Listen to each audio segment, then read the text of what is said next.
And now, more fuckery from the nice guys. Be sure to wash your hands after listening and wait 30 minutes before swimming. I'm just not a good test taker. I mean, does that have anything to do with these personality tests and how you'll score or rate in them? I hope not. How do you fail a personality test, right? Like, When you decide to be something, you can be it. That's what they don't tell you in the church. When I was your age, they would say we could become cops or criminals. Today, what I'm saying is this. When you're facing the nice guys on business, what's the difference?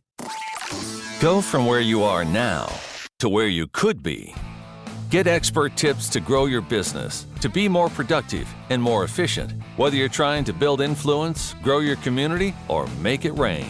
Best-selling author of Nice Guys Finish First, Doug Sandler, can lead the way. The Nice Guys on Business is produced by Turnkey Podcast Productions. Now, here's your host, Doug Sandler. we're all healthy. We're all welcome to 2020. We're all healthy. Well, nobody knows what healthy means. True. Good point. It's all relative, right? I think so. You mean healthy from a recording perspective? I mean, Exactly. I feel healthy. I mean, you better be healthy because you're about to get on an airplane with 229 other people, making your way from Austin, Texas, to the great state of California.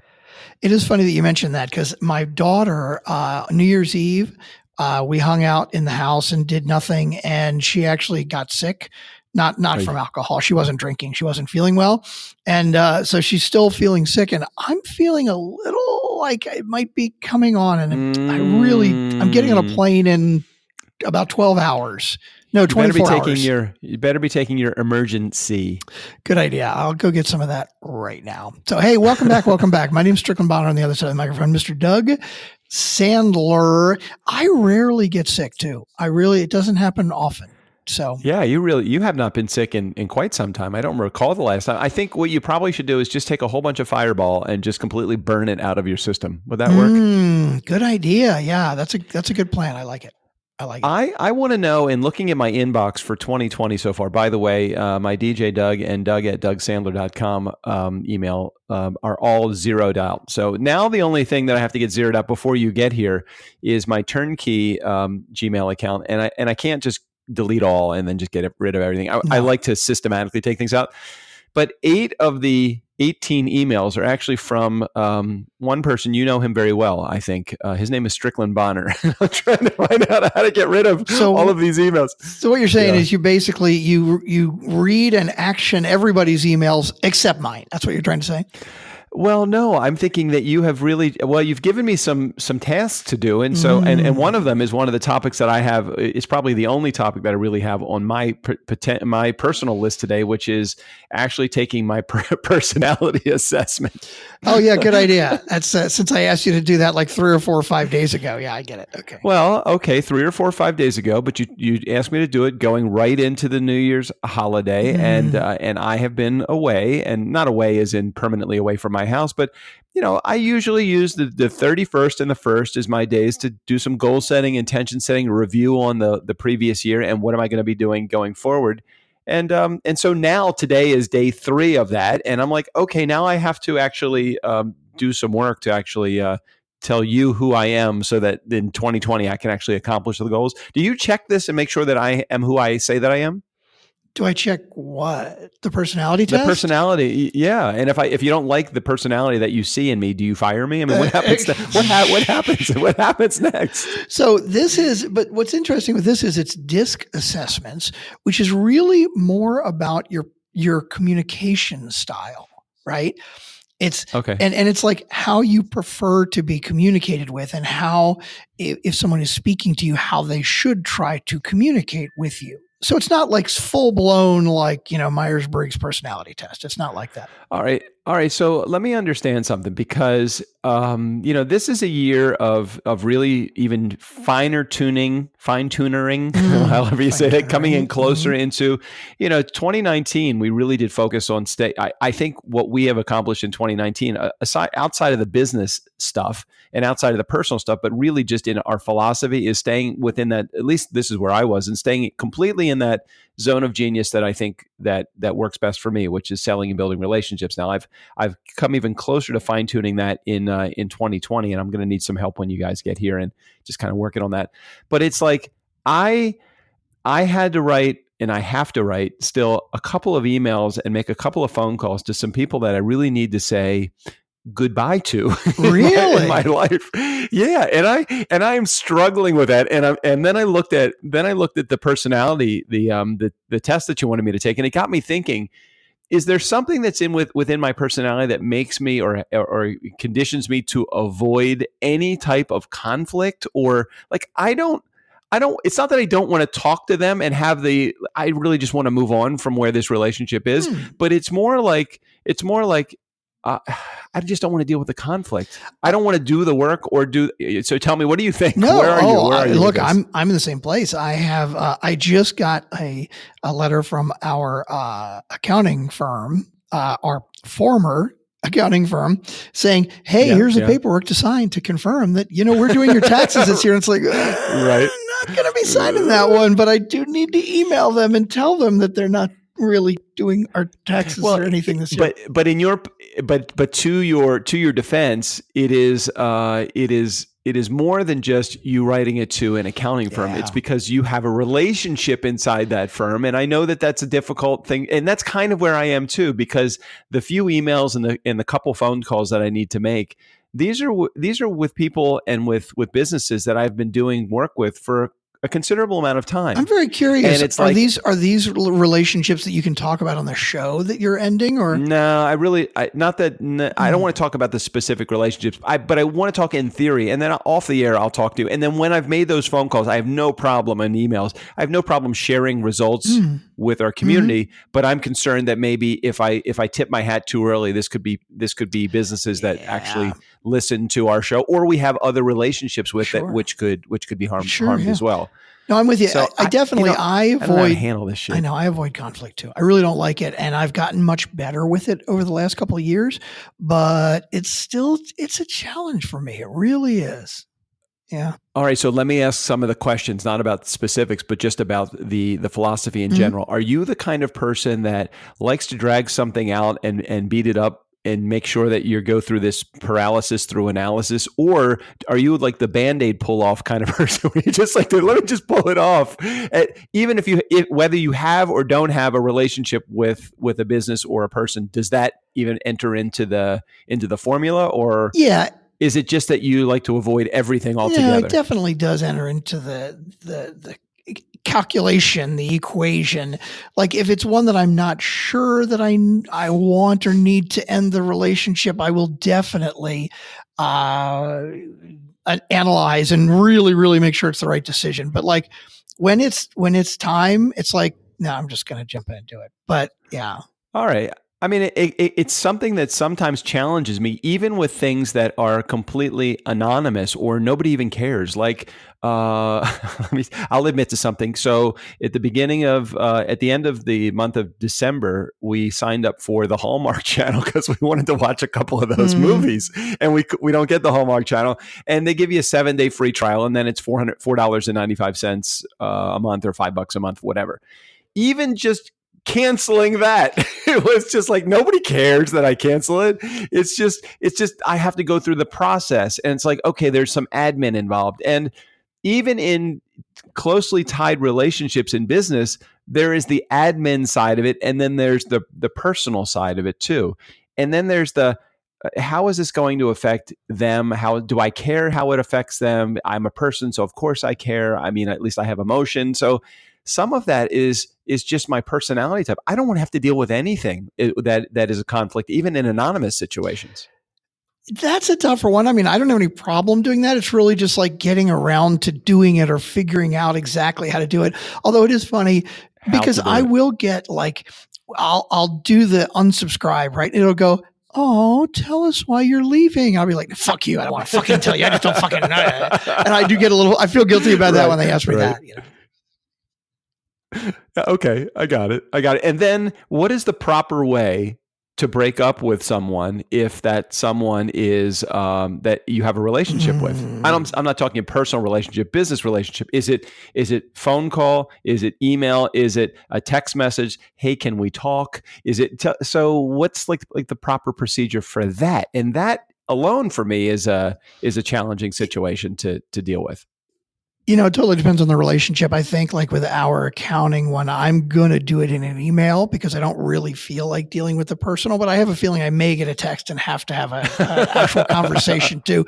But I think in today's day and age, unless it's something that's really like almost crosses the personal line a bit more, I think an email is a good way to go. And you know what? If the person that you are breaking up with or dropping feels that they need more information or really want to talk to you, they'll reach back out to you and they'll ask for it, or they'll say they want to talk to you. Yeah. Fair enough. So 2020 for me is the year for me of dealing a little bit more in the joint venture partnership realm. I really feel like if I look back to 2019 and some of the most successful relationships that we've had, it was with guys like Steve Olsher at New Media Summit and Matt and Joe from Evergreen Profits. And as I look back to the relationships that I've had with them and Tom Schwab from Interview Valet, just thinking about like moving forward, where we're heading in 2020, and really thinking about where do we make the greatest impact? We make the greatest impact, I think, in less of the ones and twos. I mean, we're still going to get. We're going to get a lot of ones and twos business, people that are calling just from a Google search or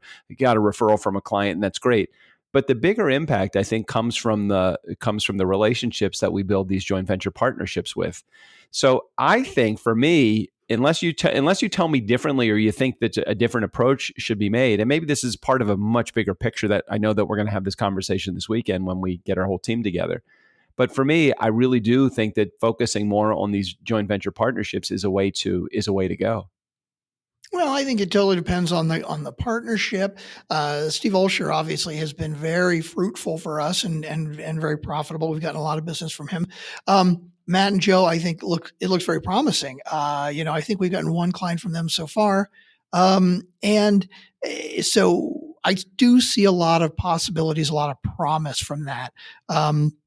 Although I do kind of want to also optimize our website and optimize our advertising to try to get more of the one-offs in. Yeah. Because I don't think that we've not been as successful with the one-offs because we're not good at them.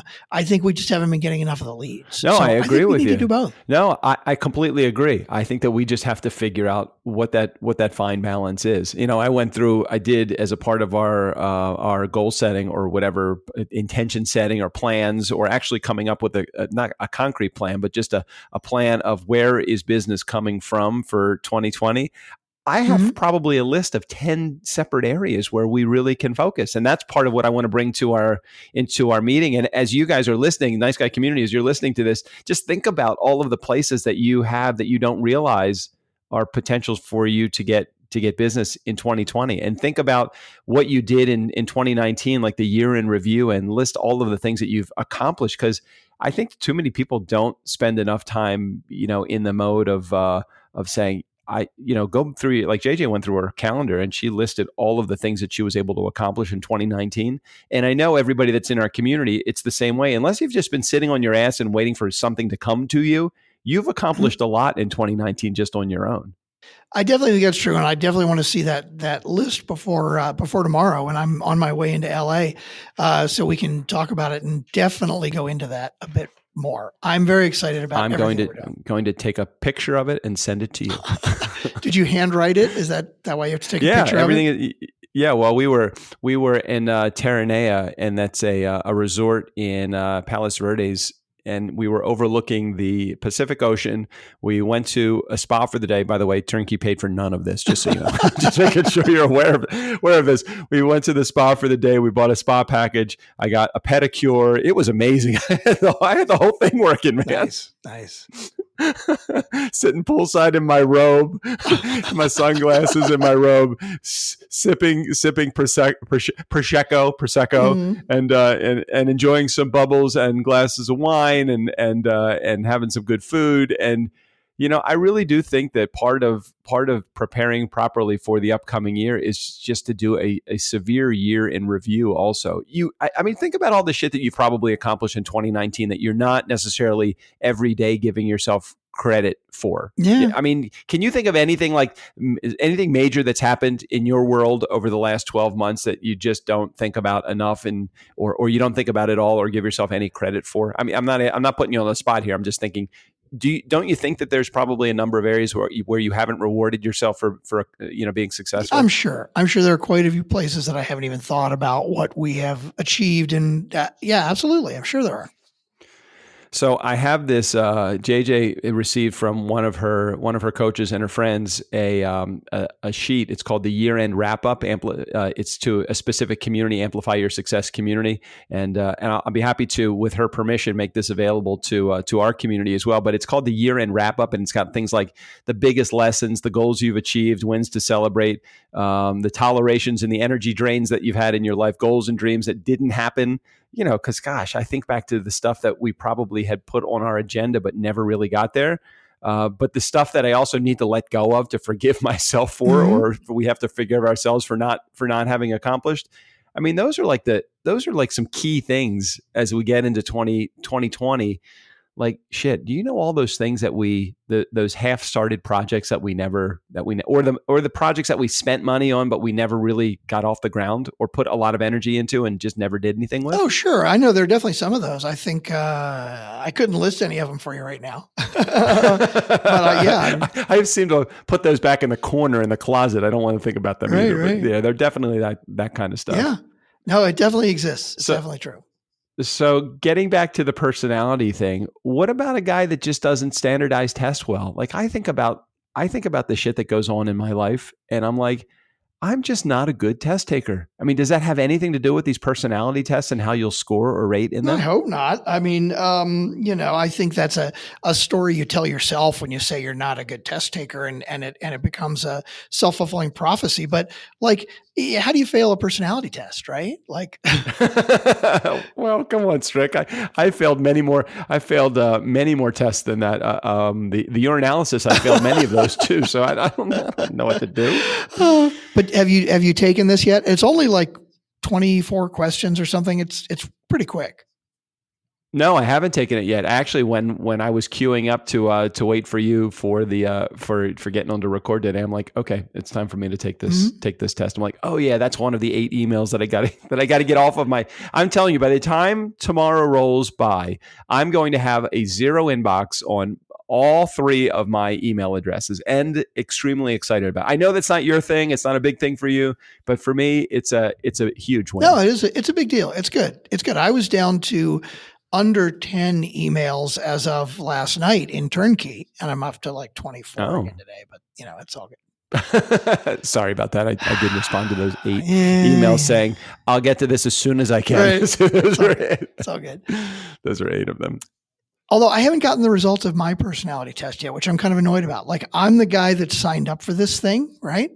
And like, I want to see the results as they come in, but I think we're going to, as soon as all 6 team members take it, I think I get like an overall something, but it's kind of annoying. I want to see it. So now. what's the plan for the, I mean, you got the agenda, you had it kind of all laid out and that was really cool. And then I threw in my year-end review or year-end wrap up as a part of the agenda. I think I threw that to you as an add-on to your agenda. So I saw that the house has got it's got a pool, it's got a hot tub. Oh, it's got a bunch of stuff. Oh yeah, thanks for the reminder. I got to make sure and bring my swimsuit. Yeah, bring your bathing suit. Exactly. Yeah. Yeah, because this is not the kind of party that you can go in al fresco. Alfredo. No, I definitely. Right, exactly. Yeah, no, I definitely would not plan it. Not with this. I think you get a call from HR. Exactly. We would get the call from HR for that, and that's not good idea. No, it's not good. It looks like a nice house. It's interesting. I just got the thing from Airbnb, and I'm looking at the note here, right? And it says, here's the code for, where is it? There's like all these codes. The lockbox code is X. Master bedroom. Right. Northeast bedroom, bottom room, like everything's got a code. Like I guess all the doors lock. Why is that? I have no idea. Where I don't even see that. I see the confirmation code of the entire trip, but I don't see the. No, this is an email. Accept trip invitation. I just got today an email that has all of the specifics, and apparently there's like a code number for each room. I guess each room has its own lock or something. I don't know. Maybe they rent these out as individual rooms sometimes. I don't even know. I don't know, but I'm really curious to find out. So you guys are going to get locked out of your individual rooms if you don't have the code? I guess. I don't know. We'll figure it out. Whatever. And then what's Airbnb's whole thing now? It sounds like everybody that is going to actually be entering the house needs to share information. I don't understand how Airbnb works anymore. I know that they had some problem a while back with people throwing open house parties where they would rent the house and then just open it up. So now there's some liability issue with Airbnb, and I'm assuming that's why they're doing shit like this now. Well, my understanding is this is because specifically El Segundo. I don't believe this is an overall Airbnb thing.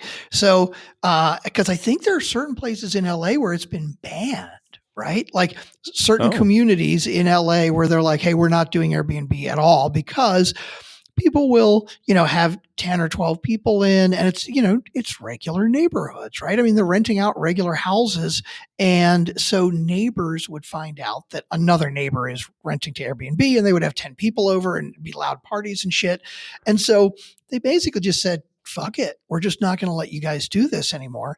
Now in El Segundo, apparently they've talk to people, and they know that there's so many people that like to come and visit. El Segundo is a great, sleepy little, obviously you've lived there for a couple of years now, great little sleepy, right on the beach area in LA.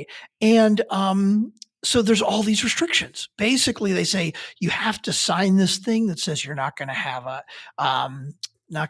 parties, and you're not going to be loud, and you're not going to be. But the weird thing is they charge per head.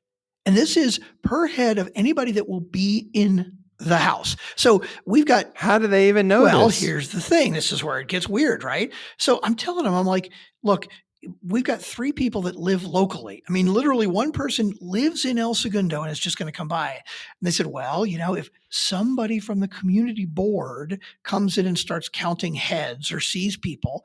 What the? Right. And if we have more people than we say we were supposed to have, then there can be up to a $2,500 fine.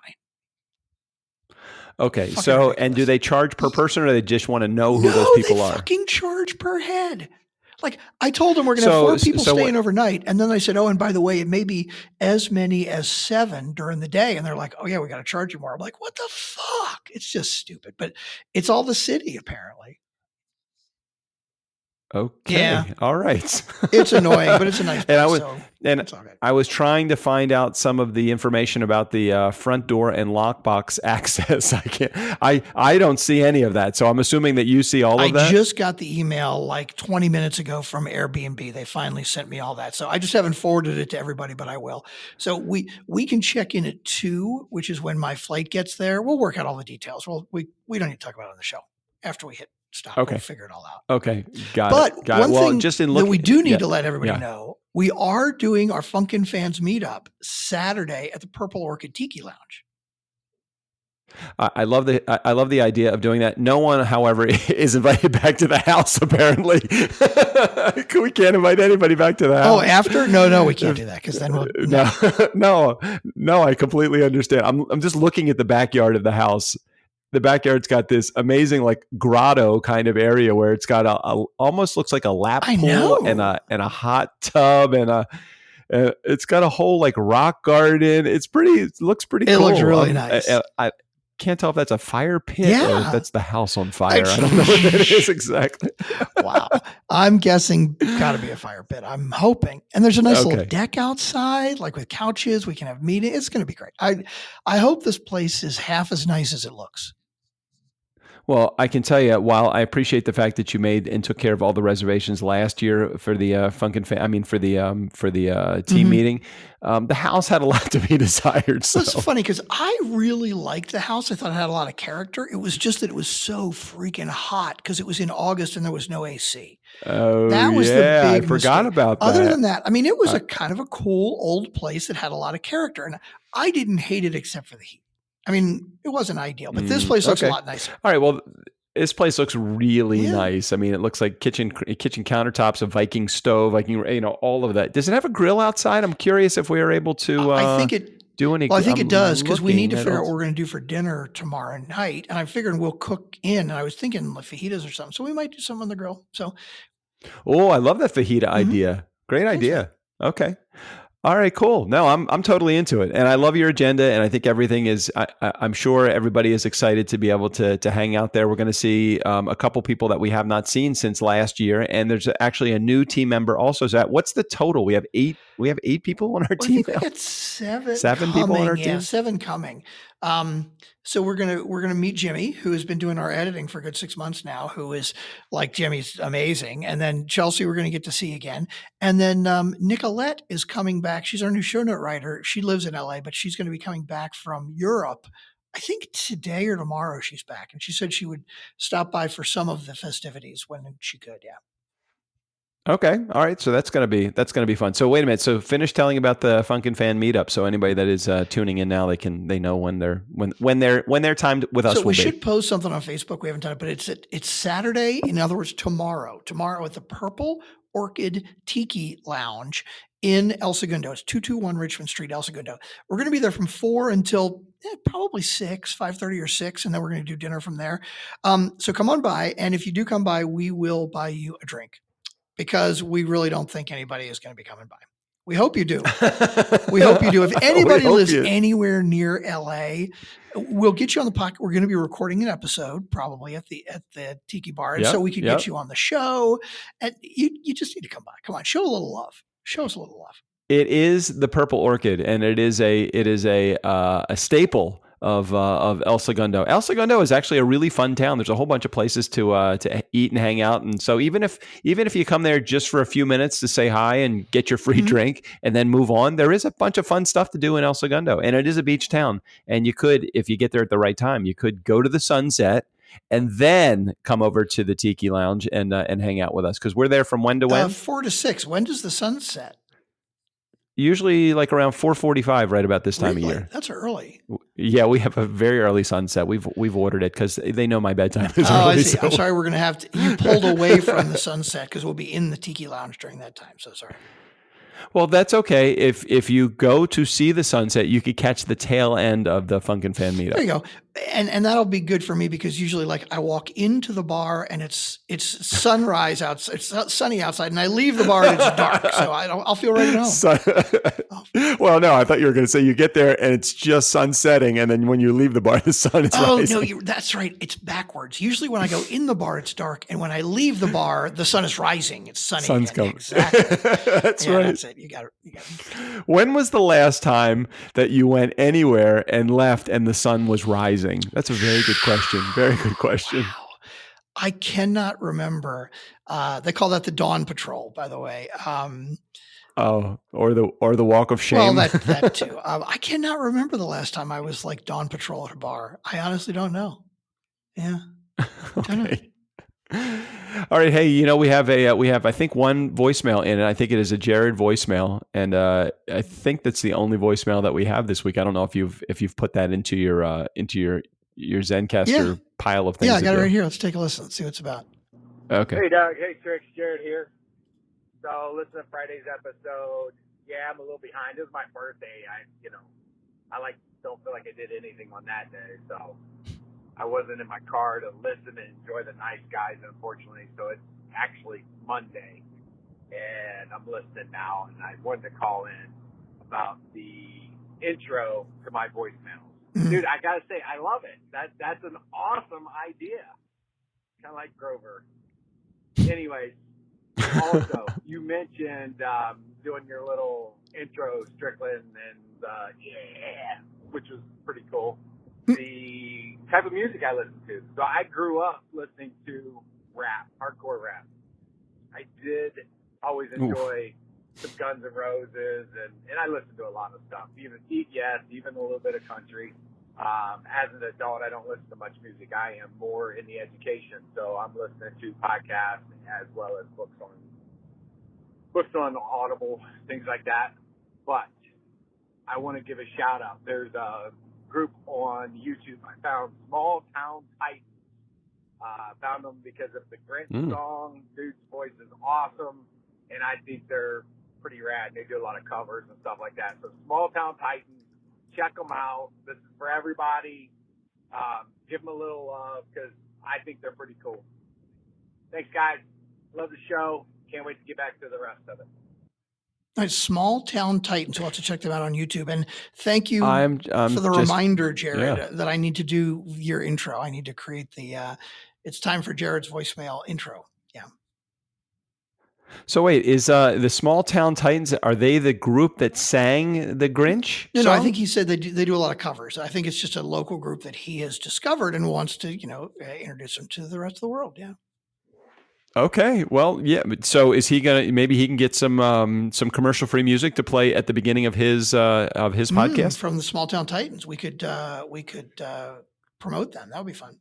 Or we could promote the Small Town Titans to our fans. Okay, cool. That'd be good. We'll figure it out. I would do that. I would do that. Oh, good. So, Mr. Bonner, what else is going on in the world of 2020 for you? What do you think is the next step for you in the world of goal setting? I need to see your goals. I'm going to steal yours. I definitely, honestly, you're welcome to it. I've been planning, figuring out what we're going to do for our meeting, but I really, honestly, have not thought about okay, what are the goals that we want for this next year? I mean, I have some general ideas, but I definitely do want to come up with some stuff. We need some targets, we need some things to shoot for. I definitely want to dive in. Yes, we want to do that this weekend. So are you the kind of person that likes to set goals and come up with some intentions for the year, or are you kind of laid back and don't want to pressure yourself that way? Well, let's say my history has been not to do that, not to really set goals and anything specific. But, I'm in the process of reinventing myself in many ways. And so that's one of the ways I definitely want to come up with some goals for our business for this year. Yeah. Well, I'm really curious, and I'm really, for me, I try to figure out what I want to be able to accomplish in the upcoming year, but to pressure myself with so my curiosity is all in what am I going to be able to accomplish in the year? And then it's God, I don't want the pressure though of setting a goal and doing it. I mean, for me, it kind of takes all the wind out of my sails when I'm not able to accomplish something that I want to, set as a goal. And I'm just fuck it. I just don't even want to think about it. I don't want to do it. I don't do it. The problem is I don't do it.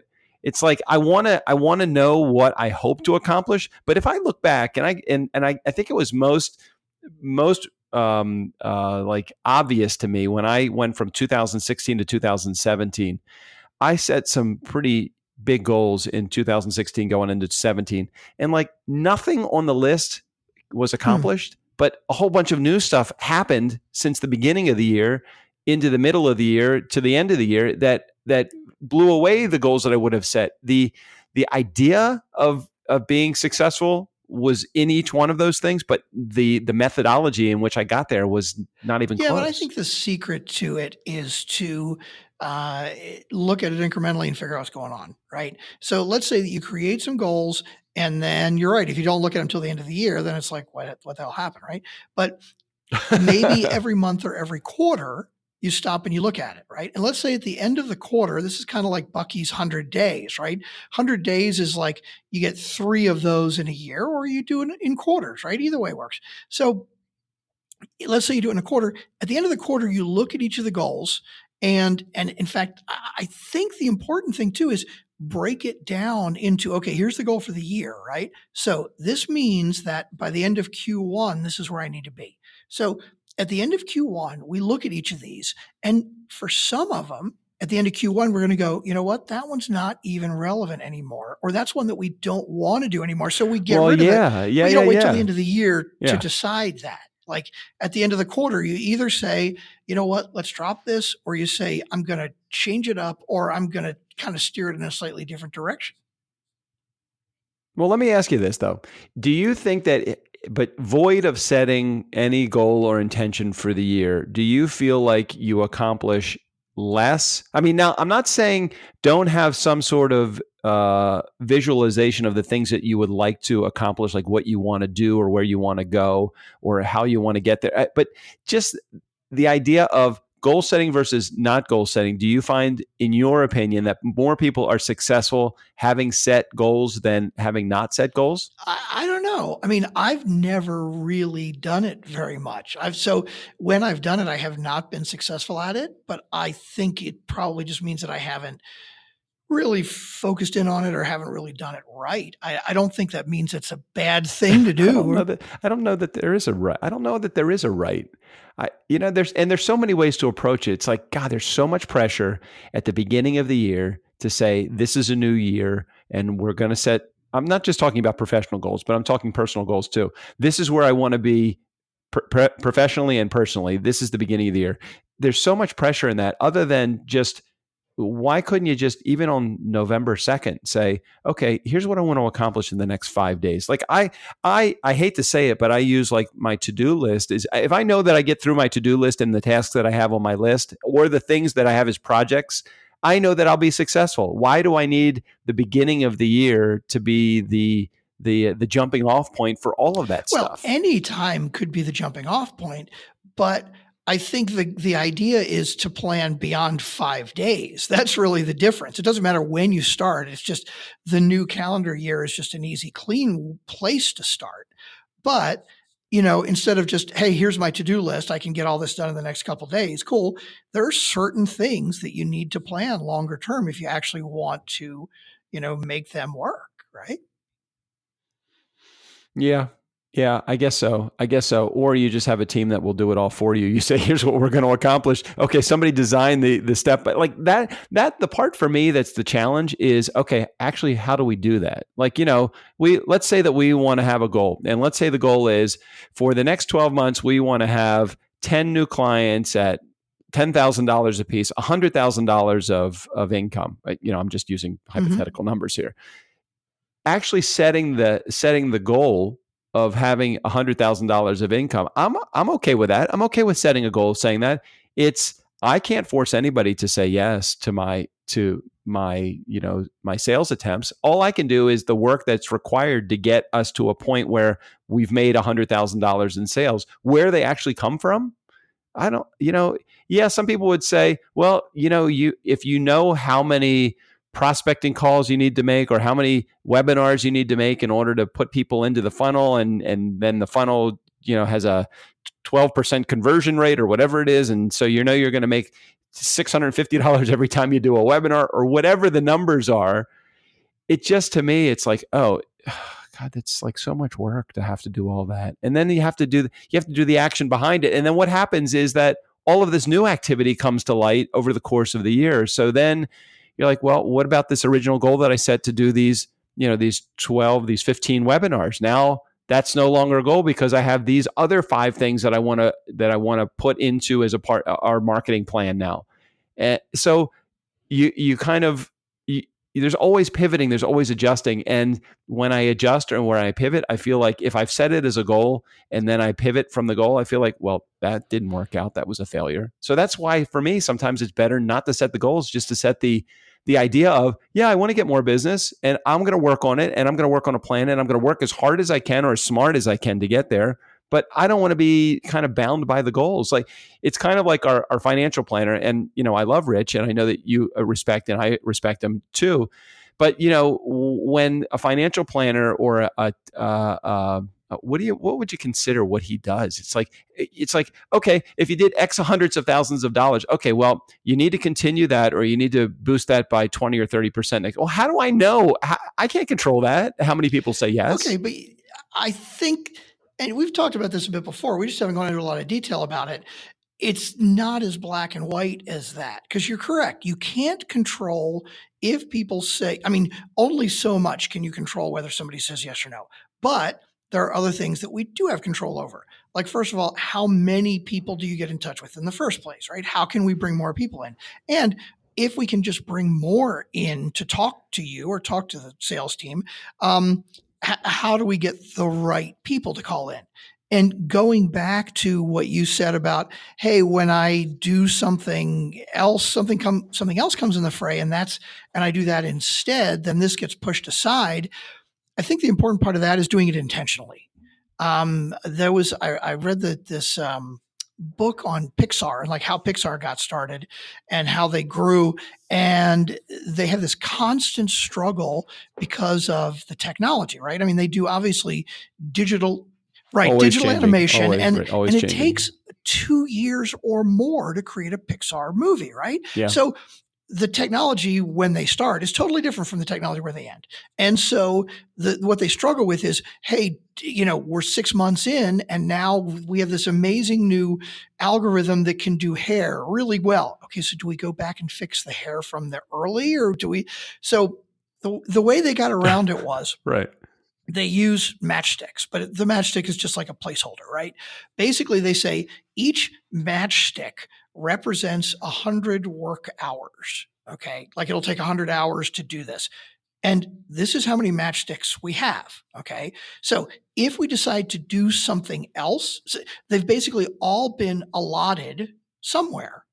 And so if you want to do something that's going to take 100 hours, you need to figure out where you're going to take that from.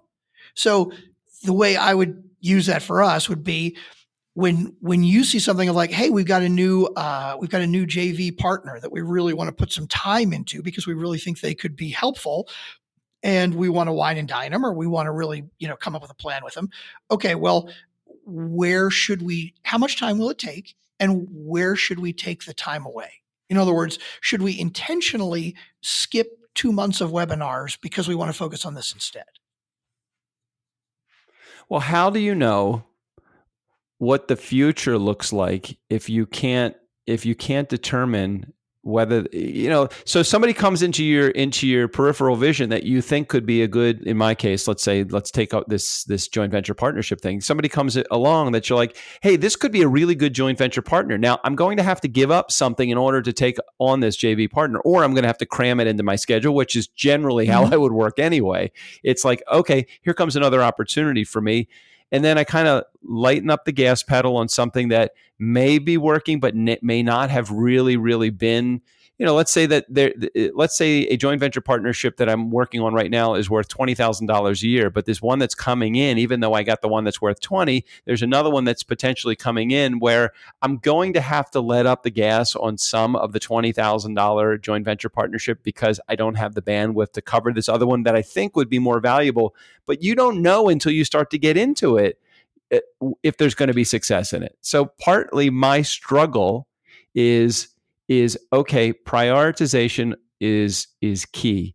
And I could work myself into a tizzy every day doing shit because it's like, all right, well, maybe that wasn't the most effective use of my time, but I didn't know that. I wouldn't have done it had I known that going into it, but I didn't know that starting. Like I can think of some relationships going back to the beginning of our episode, some of those relationships where I'm like, dude, I have got to cut this loose because this is doing nothing but it's no longer draining me time-wise, but now it's draining me mentally because now the mental gymnastics that I'm going through every time I think about this, it does take away from my productivity in the rest of my day.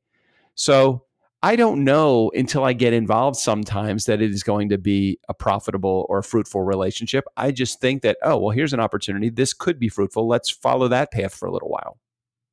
So there's another great thing that I heard that the way I heard it deals with poker, but I think it applies to a lot of things. The goal when you sit down at a poker table is not to win. The goal is to make the proper decisions, right? Because poker can be a very random game, right? So really bad players sometimes are going to win even if they make bad decisions. Now, that doesn't mean you should make those bad decisions. Sometimes you get lucky. So what you do is if you sit down at the table and at the end of the session, you've lost money. If you think to yourself, hey, you know what? I made all the right decisions, then you can't beat yourself up for that. Okay. I think it's totally the same thing in business. So what you do is when you've got a new venture that you think might be a good partnership, you look at the details of it and you say, I'm going to make the right decision. Now, from the information I have, I think the right decision is to put some time and energy into this person. Okay, cool. All good, right? Let's say 4 months later, you realize it's not working. right? So you cut the ties. I think the important thing then is to go, okay, what information do I know now, knowing that it doesn't work, that I didn't know when I first started? And it could be something of either, hey, you know what? If I were looking more closely, I would have seen this and this and this red flag, in which case you learn for the next time and you do better. But it could be something crazy, like the guy's got fucking felonies up the wazoo and he ends up going to jail. And in that case, it's like, that's easy. I'm not going to beat myself up for that. That was a mistake. I never could have seen that coming. And you know what? Looking at everything else outside of this, I think we made the right decision. So cool, all good. And that's business. Okay. I got it. I mean, I tend to find that I am a lot more critical of myself than you are of me, for example. So for me, it's like, I don't want to, because I look at it and think, I just don't want to let down the team. I don't want to let down. And the other side of it too is when you let down your team, then there's this level of, do they trust me to really lead this ship? And then not just the trust, but am I actually putting, am I putting gas in the tank? Am I actually doing the right thing to keep the company running? And sometimes some of those decisions I'm making because there's a little bit of fear of failure, I think, as a part of this process. You know what? This is a great discussion to have because I think this is a really good example because, I am the analyzer, right? Like, yeah, totally. I love to look at all the bits and pieces and take them apart and put them all back together again. So maybe you and I should set something up, once a month, once a quarter, whatever, to look at each of these things that, you're putting time and energy into sales in and analyze them. Because I know you don't like to analyze it, but you don't want to fail. Well, maybe if we sit and look at them, right? Like I'll ask you analysis type questions and you just answer and then together. Yeah. I'm totally great at that.